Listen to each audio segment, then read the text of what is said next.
Siamo venuti in 25 per scoprire questa bellissima regione nell'Italia settentrionale. E questo viaggio ci ha portato in un altro tempo.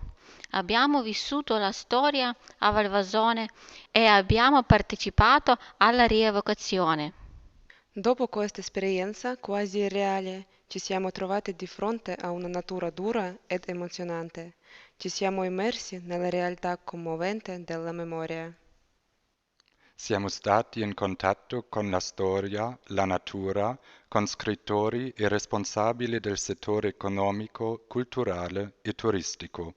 Ci hanno incuriositi e abbiamo apprezzato meglio la bellezza del patrimonio naturale della regione. Benché Aquileia sia una città che appartiene al passato, ci siamo goduti un'esperienza che ci ha fatto innamorare vivacemente della città e della provincia di Pordenone. Comunque non ci siamo mai dimenticati della necessità di parlare con la gente e di imparare dalle loro esperienze di vita. In tutto questo non poteva mancare la degustazione del vino tipico del posto che abbiamo apprezzato molto. Ma per apprezzare un vino fino in fondo, bisogna anche sapere come viene prodotto.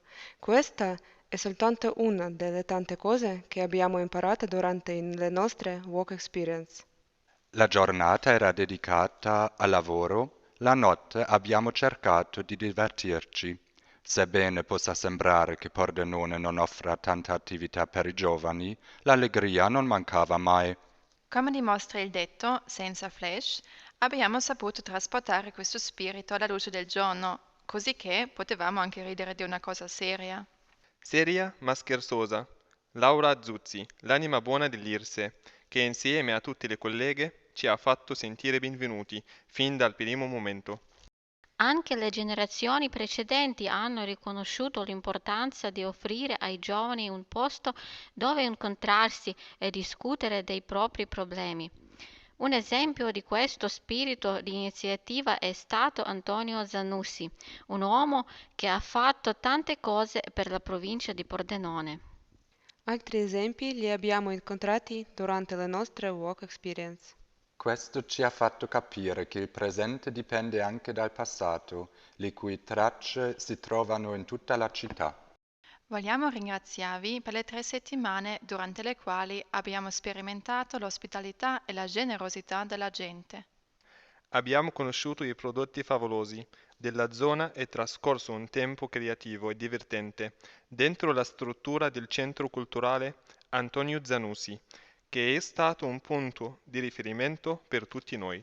Ci avete dato la possibilità di conoscere tante città diverse tra di loro. Abbiamo visto da vicino che la cultura occupa ancora buona parte della vostra vita.